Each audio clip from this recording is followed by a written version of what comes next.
gonna ask you some questions. Okay. Might go on YouTube, you know, if it comes out. Sometimes it doesn't. If I answer them right? Oh no, well that happens sometimes too.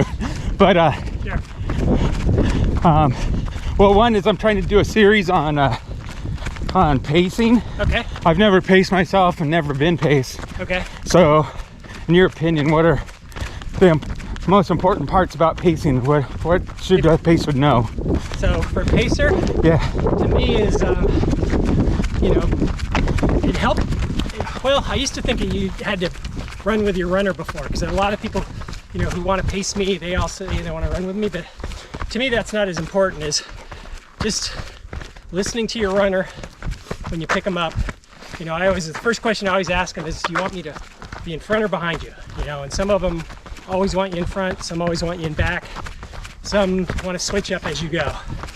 But really, you know, that, and then as I'm running with them, is just keeping my eye on my watch and making sure they're getting their nutrition when they should. You know, I ask them ahead of time, you know, how often are you planning on eating? And, you know, just making sure they're getting something in them, watching them, you know, taking liquids in, making sure they're keeping that consistent. Those are the main things that I think of. And if they've got a goal, you know, if they've got a goal pace, a goal time they're trying to reach, so keeping my eye on the pace, you know, to make sure we're keeping in tune with that. That's really it. Okay. So have you ever had to tell somebody basically you're done for the day, or? No, I've been lucky. The runners I've paced, none of them have dropped yet. I've had a couple that were pretty close. They wanted to, but the first one, I just said, let's just get to this next aid station where your other pacer is, and you can decide if you want to quit then. And he ended up finishing. And then the last guy, we were doing loops at Javelina, and he wanted to quit the previous loop, but we got him out there. And then when he ran the last loop with me, he knew it was the last one and the sun was coming up, so it was pretty easy to keep him going. But yeah, no, I haven't had to. Usually that's their decision, right? I'm not, unless it's a medical thing. Right. But okay. Yeah, it's usually the runner's decision to quit. And my job is to try and talk them out of it as much as I can. At least get them to the next aid station, if nothing else. Cool. And then if there's medical people there, they can make that decision if they have to be pulled. Got it. Thank you. Sure. Nicola, Yes. do you have any tips for her? I have nothing. No, I'm just kidding. Okay. What's up? Okay, so, you know, I was saying I've never paced, never been paced. I'm trying to find out what are the important things for pacers to kind of know. Oh, gosh. I'm sure Chris started with it depends on the runner. Yep. I don't know. I think for 1 second. You got it. I mean, gosh, you know what? There's just there's like nothing that goes into it and too much that goes into it. You know what I mean? Yeah. Like you just run. Yeah. So I've paced people that I don't know, and you just belly up, and the first thing I do is I just try to connect like into their zone and their feeling and what's happening. Or I talk to someone that knows them. Okay. That'll ask me, you know, that I can ask them what do they need.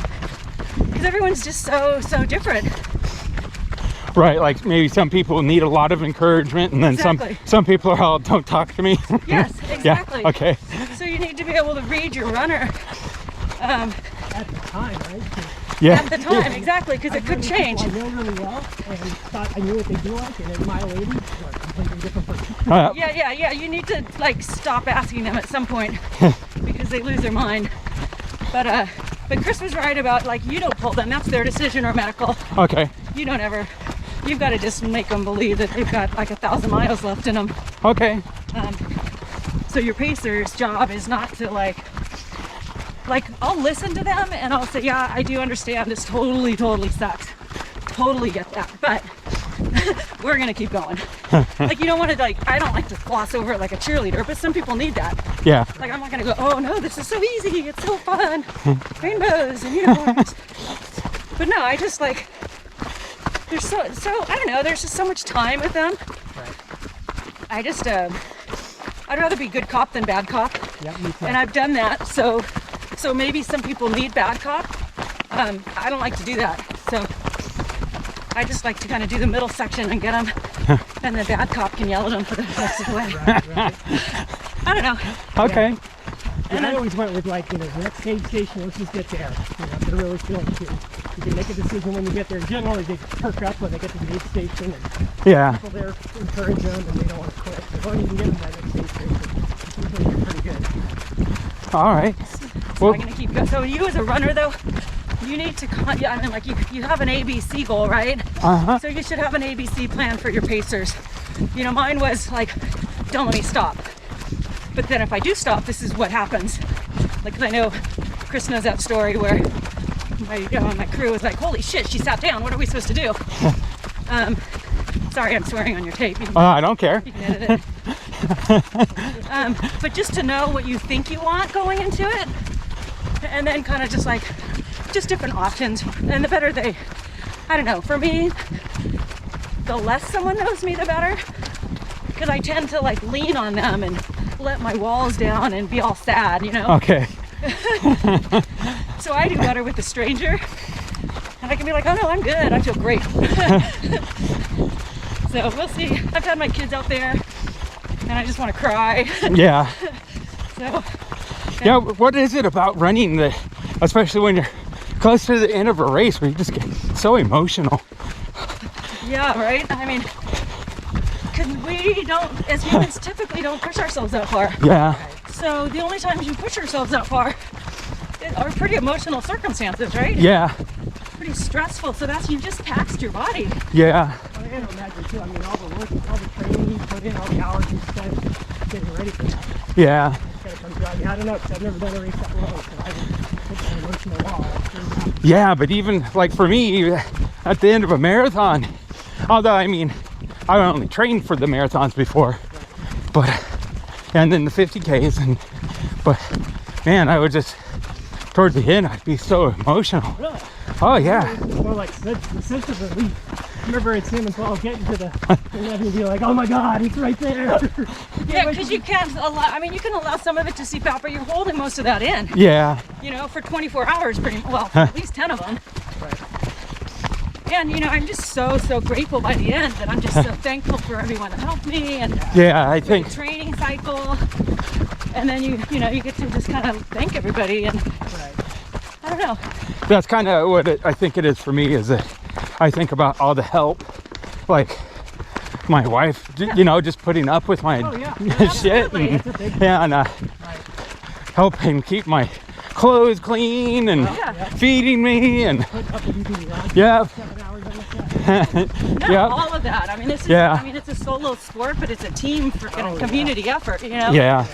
And to Nicola's point too, I've kind of thought about the whole, running because mostly friends that are going to be chasing and crewing me, and I know I'm going to have a little bit of pressure on me just not wanting to let them down. Although that might be good for me, Yeah. But we're having a stranger, because I paced a stranger. It was kind of cool because we had lots. I told him my whole life story. He told me his, and it was like, by the time we were done, it was like, oh, that was quick. 20 miles went by really fast because we learned all about each other. Yeah. And so when I went to see him finish the next morning, his wife and kids were there, who I obviously never met either. I knew who they were right away, just because I'd heard about them all night. I was like, oh, you must be Anthony's wife and kids. How'd you know? Oh, I'm impressed. I paced him. Because I had to pick him up at Russell. It was the Thursday before the race. And he had a pacer drop. And somebody reached out to me, and I said, sure, I'll do it. It was really fun. Yeah. And he could I told him, I said, dude, you don't know me, so you can tell me to fuck off or whatever. I don't take it personally. But he was a super nice guy. And he had never run longer than a 50K. And so I didn't even think he was going to get to ADO. I thought, oh, I probably will never see this guy. If he only ran a 50K, and he did the whole race. Super impressive. Cool. Just a steady, even keel guy the whole time. Hey, thanks guys.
Out for a Sunday morning recovery run.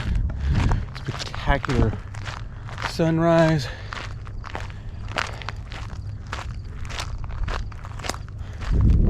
Gonna switch things up a little bit today as far as the vlog. We're gonna do dialogue out here. Look at that, so beautiful. Hey, just checking back in. Wanted to make sure that we got a view of the spectacular sunset. Again, I'm out here on my recovery run. Yesterday was 32.5 miles. Great run. Out on the Rio Del Lago course.